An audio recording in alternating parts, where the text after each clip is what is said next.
ஹரே கிருஷ்ணா. பரம் ஜெயதே ஸ்ரீ கிருஷ்ண சங்கீர்த்தனம். ஜெய் செல்ல குருதேவ். ஜைவ தர்மா 10வது அத்தியாயம் பார்த்துக்கிட்டு இருந்தோம். வைஷ்ணவதாஸ் அவங்களும் நியாய ரத்னா அப்படிங்கிறவங்களும் பேசுகிற விஷயங்களை பார்க்கலாம். நியாய ரத்னா ஒரு கேள்வி கேட்டிருந்தாங்க. எதனால மகாபிரபு காலத்துல இந்த வைஷ்ணவ தர்மம் வேகமாக பரவிச்சது, இது எப்படி அப்படின்னு விளக்கம் கேட்கிறார். வைஷ்ணவதாஸ் சொல்றாங்க, வைஷ்ணவ தர்மத்தை ஒரு தாமரை மலருக்கு ஒப்பிடலாம். முதல்ல அது மொட்டு வடிவத்துல இருந்தது, அடுத்து கொஞ்சம் விரியுது, அதுக்கடுத்து முழுசுமா மலர்ந்துருது. பிரம்மாவுடைய காலத்துல இந்த வைஷ்ணவ தர்மம் அப்படிங்கிற இறை விஞ்ஞானம், அதாவது பக்தி பயிற்சி, தெய்வீக அன்பு அப்படிங்கிற இந்த விஷயம் சதுர்ஸ்லோகியாக 4 பதங்கள்ல பிரம்மாவுக்கு தரப்பட்டது. இதை பற்றி பாகவத்துல பார்க்க முடியுது. இப்ப அந்த தர்மம் மனுஷங்களுடைய இதயத்துல விதை வடிவத்துல இருக்குது, எல்லாருக்கும் இருக்குது. பிரம்மாவுக்கு தரப்படும் போதும் விதை வடிவத்துல இருந்த அதே வைஷ்ணவ தர்மம் பிரகலாதன் காலத்துல கொஞ்சம் முட்டாட்டம் வருது. வியாசர் காலத்துல அது இன்னும் படிப்படியா விரியுது. அடுத்து வைஷ்ணவ ஆச்சாரியர்கள் போதனைகள் கிடைக்க கிடைக்க இன்னும் விரிய ஆரம்பிக்குது. மகாபிரபு சைத்தன்ய மகாபிரபு காலத்துல அது நன்றாக மலர்ந்து மனம் பரப்ப ஆரம்பிக்குது. மகாபிரபு வருகைக்கு பிறகுதான் வைஷ்ணவ தர்மம் அப்படிங்கிற தாமரை நன்றாக எல்லா திசைகளையும் தன்னுடைய நறுமணத்தை பரப்ப ஆரம்பிச்சது. அதோடைய மனம் வாசனை ஜீவர்களை ஈர்க்க ஆரம்பிச்சிருக்குது. முதல்ல ஒருத்தர் இதயத்துக்குள்ள அது விதையாட்டம் தான் இருக்குது. ஆனா படிப்படியா வளர்றத நாம பார்க்கிறோம். இதயத்துல இருக்கிற கிருஷ்ண பிரேமைய எழச் செய்யறது, எழுப்புறது, இதுதான் வைஷ்ணவ தர்மத்துடைய அந்தரங்க சாரம். மகாபிரபு ஹரே கிருஷ்ண நாமங்களை உறக்க சொல்லி ஊரங்கும் பரப்புனார். அவர் வருகைக்கு முன்னாடி யாரும் இப்படி செஞ்சது கிடையாது. 4 சுவர்களுக்குள்ள கிடந்த இந்த சாஸ்திர வித்தைய உலகமெல்லாம் பரப்புனார். ஏராளமான மனுஷங்களை இன்னைக்கு ஹரிநாமம் சொல்ல வச்சிருக்கிறார் சைத்தன்ய மகாபிரபு. நாம மகிமை அப்படிங்கிற ஆபரணங்களை மக்களுக்கு அணிவித்த வள்ளல் அவர். இதை பெற்றவங்க உண்மையிலே பேரதிர்ஷ்டக்காரங்க. பிரேம ரச களஞ்சியத்திலிருந்து தெய்வீக அன்பை கவர்ந்து பாமர மக்களுக்கும் போய் சேரும்படியாக விநியோகம் செய்தார். அப்ப நியாய ரத்னா சொல்றார், ஆமா நீங்க சொல்றது ரொம்ப சரிதான். அப்படின்னா இந்த இனிய கீர்த்தன மார்க்கத்தை பண்டித சமுதாயம் ஏன் ஏத்துக்க மாட்டேங்குது அப்படின்னு கேட்கிறார். அப்ப வைஷ்ணவதாஸ் சொன்னாங்க, இது கலிகாலம். பண்டிதர், கற்றறிந்தவர் அப்படிங்கிற சொல், அதோடைய அர்த்தம் இப்ப தலைகீழா போயிருச்சு. சாஸ்திரப்படி பண்டா அப்படின்னா தெய்வீக ஞானம் பெற்ற நுண்ணறிவாளர்களை குறிக்கும். ஆனா இப்போ அப்படிப்பட்ட நுண்ணறிவு கிடையாது. மக்கள்கிட்ட பேசக்கூடிய பேச்சாளர்கள் எதிர இருக்கிறவங்க முகத்துக்கு ஏற்ற மாதிரி விஷயங்களை தங்களுடைய அறிவை கொண்டு திரித்து பேசக்கூடியவங்களா மாறிட்டாங்க. அவங்கதான் இப்போ கற்றறிந்தவர்களா சொல்லப்படுறாங்க.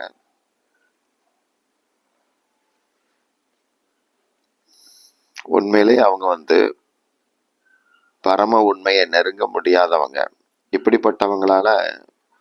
இப்படிப்பட்டவங்க பேச்சால பக்தர்களை உருவாக்கவே முடியாது. பகவானை நோக்கி இதயங்களை இவங்க திருப்ப முடியாது.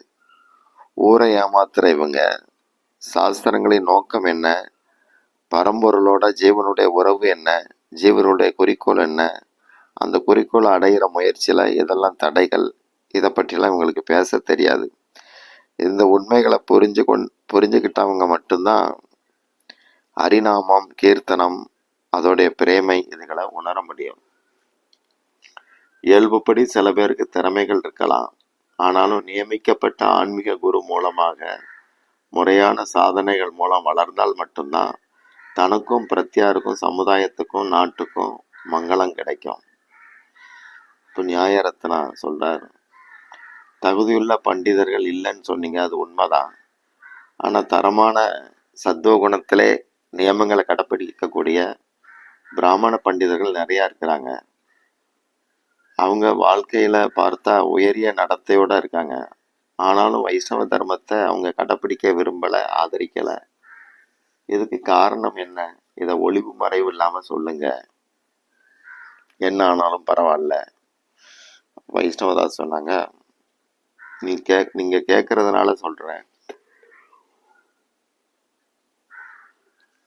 ஸ்ரீ ராமானுஜர், மத்வாச்சாரியார், விஷ்ணு சாமி, நிம்பாதித்த சாமி இவங்கெல்லாம் பிராமணர்கள் தான், பெரிய ஆச்சாரியர்கள். அவங்களுக்கு ஆயிரக்கணக்கான சீடர்களும் உண்டு. அவங்களே பெரும்பாலும் பிராமணர்கள் தான் இருந்தாங்க. என்னுடைய தேசமான கவுடைய தேசத்துல தோன்றிய சைத்தன்ய மகாபிரபு அவங்களும் பிராமணர் தான். நித்யானந்த பிரபு, அத்வைத பிரபு, கோஸ்வாமிகள், மகாஜனங்கள் முழுக்க முழுக்க பிராமணர்கள். இப்படி பார்க்கிற போது எதை வச்சு வைஷ்ணவ தர்மத்தை பிராமணர்கள் மதிக்கலன்னு சொல்றீங்கன்னு தெரியல. அவங்க இந்த உலகத்துல களப்பற்ற தூய பக்தியை பிரச்சாரம் செஞ்சவங்க. உண்மையிலே வைஷ்ணவ தர்மத்தை பின்பற்றும் பிராமணர்கள் தான் உயர்தரமான உண்மையான பிராமணர்கள். விரும்பத்தகாத சகவாசம், தரம் கெட்ட கல்வி, இதனால பிராமண பண்பாடு வைஷ்ணவ தர்மத்தின் மீது பகைமையோட இருக்குது. அப்படி மாறிக்கிட்டு வராங்க. இது அவங்களுடைய துரதிர்ஷ்டம். கட்டுண்ட நிலையில கிடக்குறாங்க. இதனால அவங்க உண்மையான பிராமணர்கள்னு சொல்லப்பட முடியாது. தாய் அப்படின்னு கருதப்படுகிற வேதங்களின்படி ஒரு பிராமணர் காயத்ரி மந்திரம் பெற்றா அவர் வைஷ்ணவரா மாறுறார். ஆனாலும் பல பிராமணர்கள் இப்படி சம்பிரதாய பாரம்பரியத்துக்குள்ள வராம தாமாகவே எங்கேயாவது போய் மந்திரத்தை படிச்சுட்டு வைஷ்ணவ சித்தாந்தத்தை புறக்கணிக்கிற மாதிரி மாறிடுறாங்க. ஒரு பிராமணன் நியமங்களை கடைப்பிடிக்கிற அளவுக்கு கௌடிய வைஷ்ணவத்துல ஈடுபாடு கொள்வான். அடுத்து யார் வைஷ்ணவ தர்ம சம்பிரதாயங்களை ஏற்று பற்று வைக்கிறாங்களோ அவங்க யாரா இருந்தாலும் தரமான பிராமணர்கள் தான். ஆனா இது இப்போ குறைஞ்ச நிலையில இருக்கு அப்படிங்கிறதுக்காக மதிக்கப்படாத மாதிரி பேசக்கூடாது. அப்ப நியாயரத்னா சொல்றாரு, சமுதாயத்துல ரொம்ப தாழ்ந்து இருக்கிற வகுப்பு ஜனங்கள் பெரிய அளவுல வைஷ்ணவ தர்மத்தை ஏத்துக்கிறாங்க. இதுக்கு எதுவும் காரணம் உண்டா அப்படின்னு வைஷ்ணவதாஸ், வைஷ்ணவம் கருணை உள்ளதுங்கிறத இதை நீங்க இதன் மூலமா புரிஞ்சுக்கலாம். பொதுவாகவே தாழ்ந்த வகுப்புக்காரங்க சமுதாயத்துல ஒடுக்கப்பட்டு இருக்கிறாங்க. இதனால அவங்களுக்கு ஒரு தங்கள் மேல ஒரு தாழ்வு மனப்பான்மை இருக்கு. ஆனா கிருஷ்ணர் அப்படி இருக்க சொல்லல யாரையும். ஹரி, குரு, வைஷ்ணவர்கள்ட்ட பணிவு முக்கியம், அவ்வளவுதான். அது ஞானத்தை பெருக்கும். வைஷ்ணவத்துல இருக்கிற இரக்க குணம் மனித நேயத்தை வளர்க்குது. ஏற்கனவே ஒடுக்கப்பட்டு இருக்கிற அவங்க அன்புக்கு ஏங்குறாங்க. அது வைஷ்ணவ தர்மத்துல பூர்த்தி ஆகுது. பொதுவா தற்பெருமை பிடிச்சு அலையிறவனுக்கு பரந்த மனசு இருக்காது. செல்வச்செருக்கு, குல கர்வம், அபிமானம் இதுகளால ஒருத்தனுக்கு தற்பெருமை வளரும். அப்படிப்பட்டவங்களால வைஷ்ணவத்தை ஏத்துக்க முடியாது. ஏன்னா அங்க பணிவு இல்லை. அதனால மூத்த வைஷ்ணவனுடைய கருணையும் அந்த கருவிகளுக்கு கிடைக்காம போயிருது. இதனால தாழ்ந்த சமுதாய மக்கள் எளிதாக வைஷ்ணவத்தை விரும்பி ஏத்துக்கிறாங்க. இப்ப நியாயரத்னா கேட்கிறார், போதும் நீங்க சொல்றது நல்லா புரியுது. வராக புராணத்துல ஒரு வசனத்தை நான் கேட்டிருக்கிறேன். ராட்சசா கலிம் ஆசிரித்யா ஜாயந்தே பிரம்மயோனிஷு. கலிகாலத்துல அசுரர்கள் பிராமண குடும்பங்கள்ல பிறந்து பக்தி கலாச்சாரத்தை கெடுப்பாங்க அப்படிங்கிற மாதிரி இருக்கு. இது கலியில பிராமணர்கள் நிலை அப்படிங்கிறது தெரிய வருது. இது பற்றி கேட்கும்போது மனசு கொஞ்சம் வேதனைப்படவும் செய்யுது. அதனால இந்த விவகாரங்களுக்குள்ள நான் ரொம்ப போகிறதுக்கு விரும்பல. நான் கேட்கறது என்னன்னா, வித்யாசாகரமான ஆதிசங்கரருக்கு ஏன் போதுமான மரியாதை வைஷ்ணவத்துல தரப்படலை இப்படி கேட்டார். அப்ப வைஷ்ணவதா சொன்னாங்க, ஏன் இப்படி தப்பா சொல்றீங்க? சங்கரர் மகாதேவனுடைய அவதாரம். மகாபிரபு அவரை பற்றி நிறைய சொல்லி இருக்கிறார். நாங்க ஏத்துக்காதது எதுன்னா, அவருடைய போதனைகள் இப்ப திரிபடைஞ்சு மாயாவாதங்கிற பேர்ல நடமாடுது. அதை நாங்க ஏத்துக்கிறது இல்ல. அது வேதங்களுக்கு முரணானது. முழுக்க முழுக்க பௌத்தத்தின் சாயல் அதுல இருக்கு. அசுர மனப்பாங்கு உள்ளவங்களை திருப்திப்படுத்த சங்கரர் ஒரு குறிப்பிட்ட சித்தாந்தத்தை உருவாக்குறார். புத்தர் விஷ்ணுவுடைய அவதாரம், சங்கரர் மகாதேவனுடைய அவதாரம், இறைவன் இறைவனுடைய பிரதிநிதி. இவங்க குறிப்பிட்ட காலத்துல தோன்றி அசுர மனப்பாங்க ஓய்க்கவும் அப்புறம் அவங்கள நெறிப்படுத்தவும் பேசிய விஷயங்கள் தான் இந்த ரெண்டும். அவங்கள முரண்பாடு இல்லை, நாம் அதுல குறை பார்க்க தகுதி உள்ளவங்களும் கிடையாது. இறைவனும் அவருடைய பிரதிநிதியும் எப்பவும் மக்களுக்கு மங்களத்தை செய்யக்கூடியவங்க. அவங்களுடைய தொலைநோக்குடனான செயல்களை அறியாதவங்க தான் அதை பற்றி விமர்சிப்பாங்க. மனித மூளை தெய்வீக விஷயங்களை அசைபோடுற அளவுக்கு தகுதி உள்ளது கிடையாது. நாம் அறியாத ஒன்றை நாம் சோதிச்சு பார்க்க முடியாது. பகவான் சர்வ சமர்த்தர், சர்வஜர், எல்லாம் வல்லவர், எல்லாம் அறிந்தவர். அவரை போயிட்டு ஏன் கடவுள் இப்படி செய்தாருன்னு நாம கேட்க முடியாது. பகவானுடைய லீலை அப்படின்னு சொல்லி ஏத்துக்கணும். அப்படி ஏத்துக்கிட்டா விவாதம் வராது. அப்ப நியாயரத்னா கேட்டார், சரி அப்ப ஏன் மாயாவாத கொள்கைய வேதாந்த பகவத்கீதைக்கு எதிரானதாக பேசுறீங்க?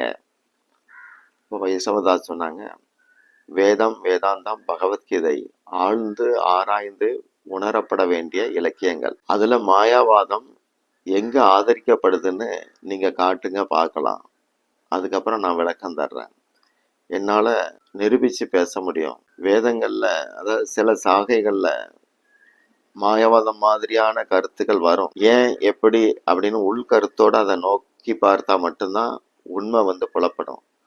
அது ஒரு மாய தோற்றம் அதுல இருக்கு. அது போகணும்னா நீங்க ஆய்ந்து நோக்கணும். இப்ப நியாயரத்னா கேட்டார், சகோதரரே, நான் அந்த அளவுக்கு உபநிஷத் வேதாந்தம் படிச்சவன் கிடையாது. நியாய சாஸ்திரத்துல நான் கில்லாடி. விவாதம் வரும்போது வரிஞ்சு கட்டிட்டு நிக்க முடியும். பகவத்கீதை கூட நான் கொஞ்சம் தான் படிச்சிருக்கேன். நீங்க இதுகளெல்லாம் நல்லா படிச்சு தெளிஞ்சிருக்கீங்க. இன்னும் ஒரு கேள்வி இருக்கு. வைஷ்ணவர்கள் மற்ற தெய்வங்களுடைய பிரசாதங்களை ஏன் ஏத்துக்கிறது இல்லை, மதிக்கிறது இல்லை? அப்ப வைஷ்ணவதாஸ் சொன்னாங்க, நான் ரொம்ப படிச்சவர்னு சொல்ல வேண்டாம். மகாபருடைய அருளாலயம் குருவுடைய அனுகிரகத்தாலையும் சிலதுகளை பற்றி பேச முடியுது. ஏன்னா சாஸ்திரங்கள் கடல் அளவு. அதை பாராயணம் செய்யறது இயலாத காரியம், வாழ்க்கை பத்தாது. ஆனா அதோடைய உட்பொருளை குருமுகமாக உணர்ந்துக்க முடியும். வைஷ்ணவர்கள் பிற தேவர்களுடைய நிவேதனங்களை அவமதிக்கிறது கிடையாது. கிருஷ்ணர் முழுமுதற் கடவுள், மற்ற எல்லாரும் அவரை சார்ந்தவங்க, இல்லாட்டி அவருடைய தொண்டர்கள், இல்லாட்டி அவருடைய பக்தர்கள்.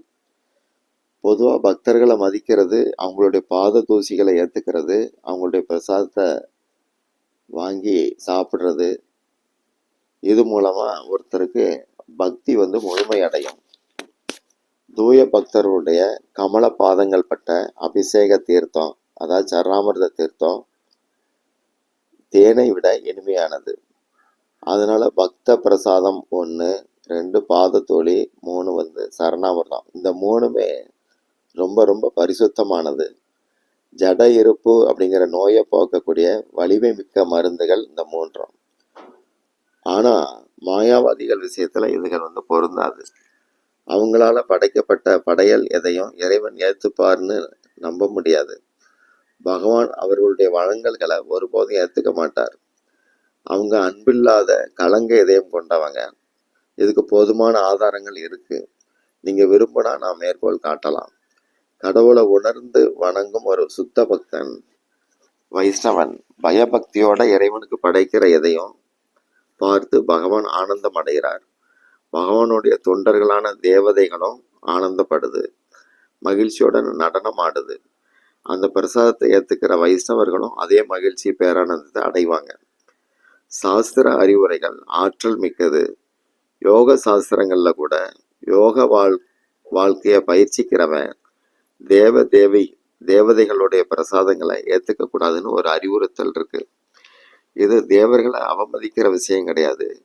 யோக வாழ்க்கை அந்த நிஷ்டையை பயிற்சி பண்ணுறவன் ஏகாந்தமாக இருக்கணுங்கிறதுனால அவனுடைய தியானத்துக்கு இடைஞ்சல் வராமல் இருக்க, தியானிக்க தோதுவாக இருக்க இந்த மாதிரி ஒரு கட்டளை அங்கே வற்புறுத்தப்படுது. யோக நிஷ்டையில் இருக்கிறவனுக்கு மனசு பயிற்சி காலத்தில் அவனுடைய உள் உணர்வு தரிசன நிலைகளை பாதிக்காதபடி இருக்க இந்த மாதிரியான பிரசாதங்கள் புறக்கணிக்கப்படுது. மாயாவாதிகள் இறைவனையும் தேவதைகளையும் உருவத்தோட ஏற்றுக்கிறது இல்லை அப்படிங்கிற போது அவங்க எப்படி நிவேதனம் பண்ண முடியும்? அந்த தேவதைகளே அதை ஏற்றுக்காது, கண்டனம் தான் செய்யும். அவங்க கோபப்படுவாங்க. அந்த தேவர்கள்லாம் ஈஸ்வரர்கள், பகவானும் பரமேஸ்வரன். கட்டுப்பாட்டாளர்களுக்கு பகவான் ஆளுநராக இருக்கிறார்.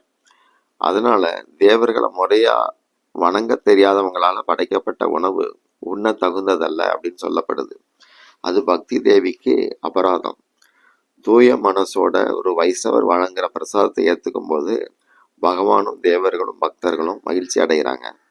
அது ஒரு பேரானந்தம் தர்றதுனால பக்தர்கள் அன்போட ஆனந்த நடனம் ஆடுறாங்க. அதனால பக்தர்கள் பிற பிரசாதங்களை மதிக்கலன்னு சொல்லக்கூடாது, வெறுக்கிறாங்கன்னு சொல்லக்கூடாது. அது தவறான கருத்து. அன்பில்லாத பக்தி இல்லாத சமர்ப்பணம் ஒருத்தனுடைய சுய முன்னேற்றத்துக்கு தடைகளாகத்தான் இருக்கும் அப்படின்னு உணர்ந்துதான் அதை தவிர்க்கிறாங்க. இப்போ நியாயரத்னா கேட்கிறார், மிருக பலி சாஸ்திரங்கள்ல இருக்கத்தான் செய்து, அதை வைஷ்ணவர்கள் எதனால தவிர்க்கிறாங்கன்னு கேட்டார்.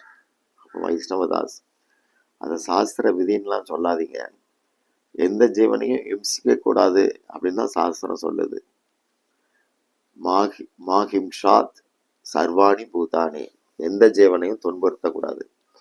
இந்த வார்த்தை இம்சையை தடை தான் பண்ணுது. மனுஷன் ரஜோகுணம் தமகுணத்தில் மூழ்கி கிடக்கிற போது தீய பாலுறவு, மாமிசம் உண்ணல், போதை போன்ற பழக்கங்களுக்கு ஈர்க்கப்படுவான். அப்போ அவன் சாஸ்திரங்களின் பேச்சை கேட்க மாட்டான். தன்னுடைய செயல்களுக்கு சாஸ்திர அனுமதியை அவன் எதிர்பார்க்கவும் மாட்டான்.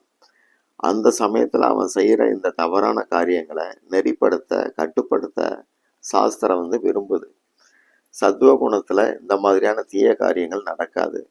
அந்த சத்துவ குண தளத்துக்கு வரும் வரைக்கும், அதாவது தீய மனப்பாங்குகளை கட்டுப்படுத்த வேத இலக்கியங்கள் பல வழிமுறைகளை பரிந்துரை செய்து, தீய உறவுகளை தடுக்கிறதுக்காக விவாக யஜ்ஞம் மற்றும் குறிப்பிட்ட சடங்குகள் மூலம் மது அருந்துதல், யாகங்கள் மூலம் மிருகபலி, இதுகெல்லாம் அனுமதிக்கப்பட்டுச்சு. இந்த முறையில போகும்போது காலப்போக்கில் அந்த கெட்ட மனப்பாங்குகள்லாம் மறைஞ்சு போயிடும். இறுதியில முற்றிலுமாக முடிவுக்கு வரும். ஒருத்தன் தனக்குள்ள வெறுமையை உணரும் போது துணையை தேடுவான். அப்போ பெண் தொடர்புகளை எதிர்பார்க்கும் நிலை வரும். அதை திருமணம் மூலமா முறைமைப்படுத்துறாங்க. இது சாஸ்திரத்துடைய வேலை. உலகத்துல இன விருத்திங்கிறது அவசியம். மது, மாமிசம் இதுகெல்லாம் மனித இன நலன் கருதி தளர்த்தப்பட்ட ஒரு விதிமுறை அதுகளுக்குள்ள வருது. இதுவே வைஷ்ணவ தர்மத்துல விளக்கப்பட்ட விஷயங்களாக இருக்கு. ஸ்ரீமத் பாகவதம் 1:13-47 நாரத முனிவர் சொல்றார், அகஸ்தானி சஹஸ்தானாம் பதானி சதுஸ்பதாம் பல்குனி தத்ர மகதாம் ஜீவோ ஜீவசிய ஜீவனம். கைகள் இல்லாத ஜீவராசிகள் கைகள் உள்ள ஜீவர்களுக்கு உணவு, கால்கள் இல்லாத புல் பூண்டு முதலான ஜீவர்கள் கால்கள் உள்ளவர்களுக்கு உணவு, சிறிய ஜீவராசிகள் பெரிய ஜீவராசிகளுக்கு உணவு. இப்படி ஒரு வச்சனம் இருக்கு. மனுஸ்மிருதியிலையும் 5:56 இருக்கு. ந மாம்ச பக்ஷேன தோஷண மத்தியே நேச்ச மைதுன பிரவருத்திகி ஏஷா பூதானம் நிவிருத்திகி து மகாபலா. மது மாம்ச பழக்கங்கள்ல உள்ள ஈர்ப்புல இருந்து ஒருத்தனை விலக்கிட்டோன்னா, அப்படி அவன் விலகி இருந்தா அது அவனுக்கு மிக மிக உன்னத பலன்களை உண்டாக்கும்.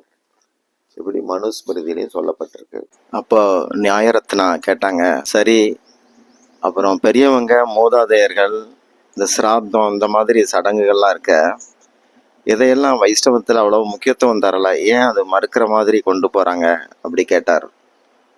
அப்போ வைஷ்ணவதாஸ் பாபாஜி சொன்னாங்க, உலக பற்றாளர்களுக்கு அதிலே மூழ்கி கிடக்கிறவங்களுக்கு கர்மகாண்டம் வேதங்கள்ல கர்மகாண்டத்தின்படி பல சடங்குகள் உண்டு. அதில் முன்னோர் கடனும் இருக்குது, சிராத்த சடங்குன்னு சொல்லுவாங்க. உலக நடைமுறைக்குள்ளேயே உழந்துக்கிட்டு இருக்கிறவங்களுக்கு இது போல காரியங்கள் அவசியமாக சாஸ்திரங்கள் சொல்லுது. ஆனால் பகவான்கிட்ட முழு சரணாகதி செய்துவிட்ட பக்தனுக்கு இதில் விதிவிலக்கு இருக்குது. உலக பற்ற விட்டவங்களுக்கு உலக வாசனை அவசியப்படாது. அந்த சடங்குகள்லாம் வாசனை சம்பந்தப்பட்டது. முகுந்தன்ட்ட தன்னை அர்ப்பணித்து முழு அடைக்கலம் கொண்டவனுக்கு தேவக்கடன், ரிஷிக்கடன், பித்ருக்கடன், குடும்பம், குலம், கோத்திரம் எந்த கடன்பாடும் அவனுக்கு இல்லை. அவன் அதுலேருந்து விடுவிக்கப்படுறான்னு சொல்லி பாகவதம் 11:5-41 ஒரு ஸ்லோகம் இருக்குது. பகவானை சரணாகதியாக ஏற்றுக்கிட்டு வழிபடுற பக்தன் பகவத் பிரசாதத்தை முன்னோர்களுக்கு தானாகவே கொடுக்குறான். முதல்ல பகவான் அவரை அதாவது பகவானை பக்தியோட வழிபடுறான். அதுக்கப்புறம் பகவானுக்கு எதையுமே அவன் படைச்சு தான் சாப்பிட்றான். அவனுடைய வரவுகள் கூட, அதாவது அவன் பிரசாதமாக படைக்கிறதுக்கு என்னென்ன பொருட்களை சேகரிக்கிறானோ எல்லாமே நியாயமான முறையில் இருக்குது.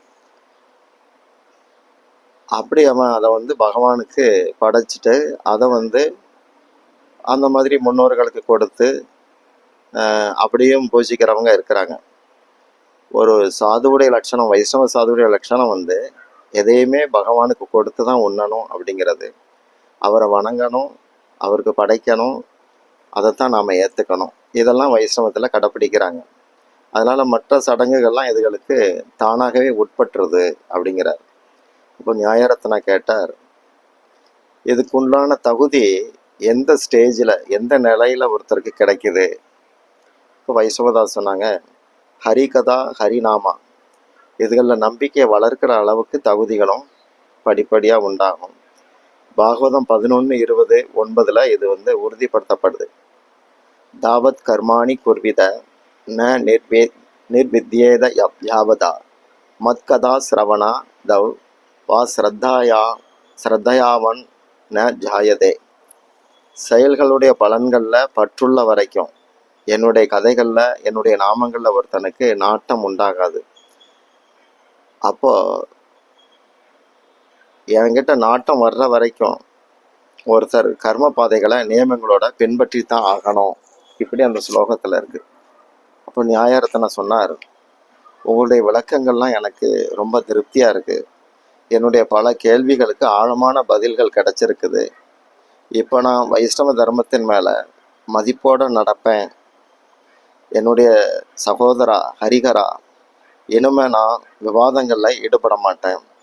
பண்டிதர்கள் பல பேர் இருக்கலாம், ஆனால் வைஷ்ணவர்கள் தான் சிறந்த ஆசான்கள்னு புரிஞ்சுக்கிட்டேன். அவங்க சாஸ்திர சாரங்களை பிரித்து கொடுக்குறாங்க, பிரித்து எடுத்து கொடுக்கறதுல திறமை உள்ளவங்களாக இருக்காங்க. உலக பார்வையில் குற்றங்குறைகள் இருக்கலாம், எப்படி இருந்தாலும் வைஷ்ணவர்கள் உத்தமர்கள், அது எனக்கு புரிஞ்சு போச்சு. நிமாய் பிரபு மூலமாக நிமாய் பிரபு மூலமாக எவ்வளோ பெரிய விஷயங்களை நான் இப்போ நான் தெரிஞ்சிருக்கிறேன். அவருடைய ஆசீர்வாதம் எனக்கு. நிமாய் பிரபு அவங்கள மாதிரி ஒரு உத்தமமான பிறவியை பார்க்கிறதே அபூர்வம். சரி, இப்போ நேரம் ஆச்சுது, நாம் போகலாம் அப்படின்னு சொல்லிட்டு ஹரிபோல்னு சொல்லிக்கிட்டு அங்கேருந்து நடந்து போகிறாங்க. கங்கையை தாண்டி போகிறாங்க. தூரத்தில் ஜெய் சச்சிநந்தனா அந்த சங்கீர்த்தன சத்தம் கேட்குது. இப்படியாக 10ஆம் அத்தியாயம் பூர்த்தியாகுது. ஹரே கிருஷ்ணா.